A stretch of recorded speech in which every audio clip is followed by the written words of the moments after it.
The Beatles film, A Hard Day's Night, directed by Richard Lester, is very much of its time.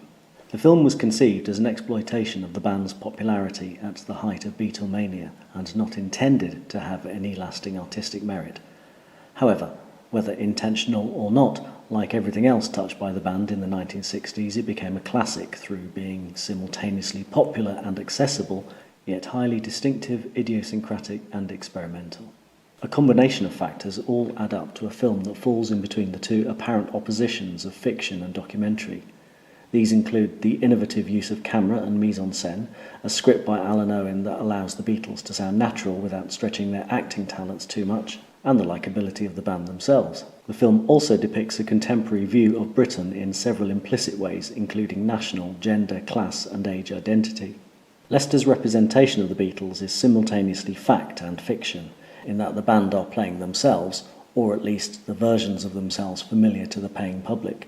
The Beatles later found themselves confined by the limitations of their screen characters, showing how effective the film was in convincing its audiences that their personas were the limit of their real characters. Conversely, the film's other characters are stereotypes or entirely fictional. Wilfrid Bramble's character as Paul's grandfather is an invention, a role toyed with by the persistent references to him being clean, inverting his famous role as the dirty old man in Steptoe and Son. The film thus undermines the distinction between actor and character and shows evidence of playful intertextuality years ahead of its time.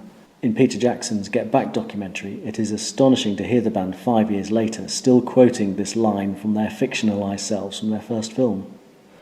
A Hard Day's Night is careful to depict a band in a way that will maximise the sympathy for them from the range of different audiences they reached out to in 1964. Britain was then at the height of a national optimism. The baby boom generation had come of age, leaving a huge population of young people enjoying economic prosperity and wishing to assert itself through an identity that separated this affluent generation from the previous generation. In the film, the Beatles are just rebellious enough to appeal to a rising post-war teenage market, yet depicted as sufficiently conforming in order to appeal to parents. The quartet are seen, for example, to be cheeky to the city gent on the train, the TV director and their manager Norm, thus mocking the authority figures that persistently seek to herd them around or condescend them. However, the city gent is eventually left in peace to a train carriage initially occupied by the band. They are nothing less than professional at the TV recording, and they do allow themselves to be ordered around by Norm. Their escapes to the disco, a casino and a field all end in a meek return when caught. The field sequence ends with the band being told off for trespassing. George's boyish retort, "Sorry we hurt your field, mister," is defiant, yet the Beatles conform to the instruction. Simultaneously, youth tests the limits of its boundaries and both generations of spectator are satisfied.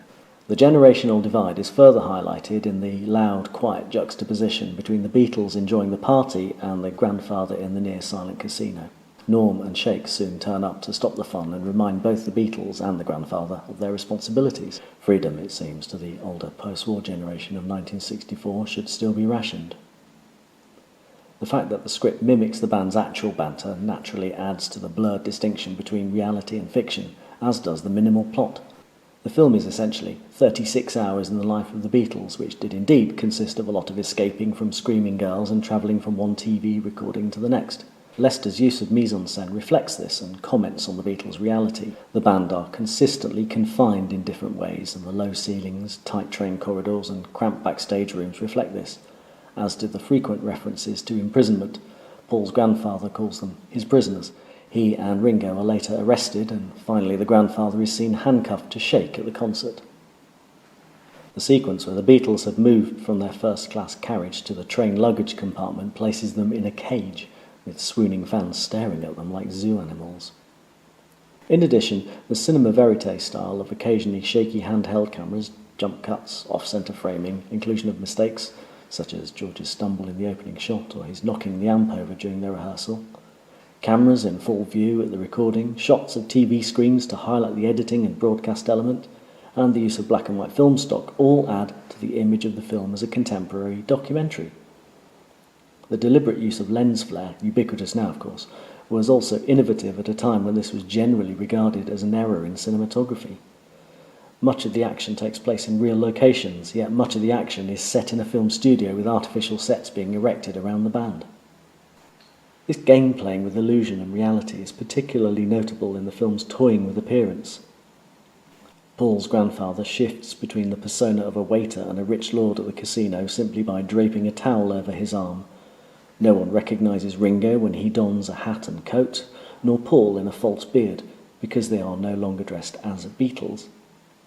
At different points, the Beatles are screamed at as the most recognised people in the world. At other times, they are regarded with blank bemusement. Also, the film's documentary illusion is frequently undercut with moments of surreal humour. The Beatles are seen impossibly running outside the train they are supposed to be on. John incredibly disappears from his bath. The band's answers to the press at the conference were cut up during editing to create humorous effect. Reporter, do you have any pets? Paul, no, we're just good friends. In fact, this last example required the band to give genuine, spontaneous answers to previously unheard questions. Note that Ringo drops his character briefly when asked about girlfriends, further blurs the documentary fiction distinction. The famous Can't Buy Me Love sequence shows the band dashing around a field and playing like children using high undercranked aerial shots and slow motion footage.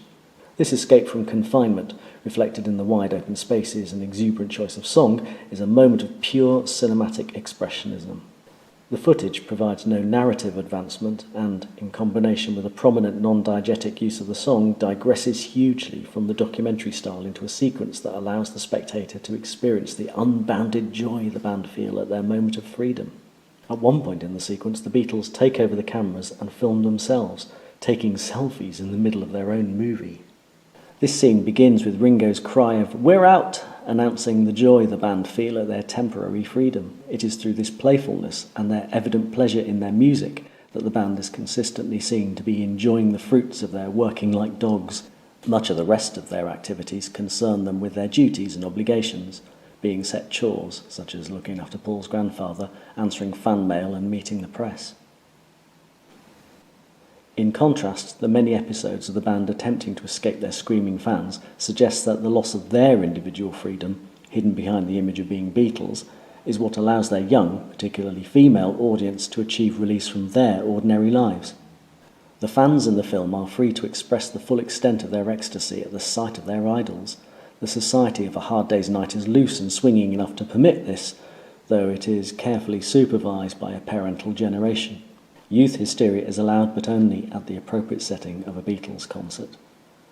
The film also cynically points out that the older generation are making a good profit out of teenage enjoyment, as seen in the grandfather's selling of fake autographs or Simon the TV producer's exploitation of fashion by selling grotty shirts.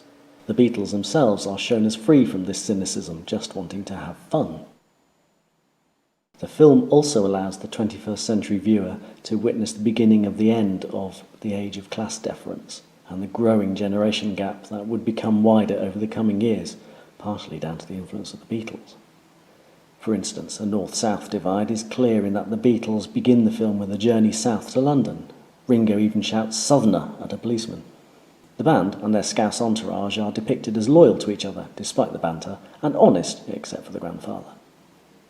There is a notable class divide too. "Up the workers," says Paul to the snooty city gent who has suggested that they belong in another part of the train, i.e. second class, though they end up in the luggage compartment. The contrast is clearest in George's polite but scornful responses to Simon's cynical yet idiotic pronouncements. Simon is portrayed as blinkered, rude and self-obsessed, and his dialogue with George is full of mutual class-based sarcasm. John's frequent mock camp asides, and now dated, sniggering at the TV director's sexuality, promote the band as heterosexual working-class northerners among effete, snobby media types.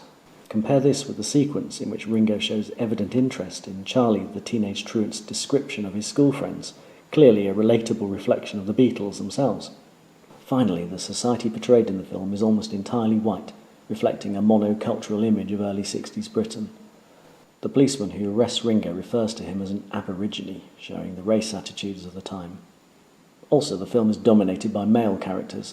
The role of women is largely to scream, fawn over the band, or receive chat-up lines. The most telling of these is when the grandfather leers at a large female bosom and comments, "I bet you're a good swimmer." Though these examples are not intentionally documentary, they inform the contemporary spectator of the attitudes and ideologies of the period, as much as the genuine London locations, clothing, hairstyle, etc. tell us about the film's self-image. Although to some extent the Beatles' first film features a society that seems to show Britain as free, exciting and swinging, there is more going on. The idea of surface and image is clearly important.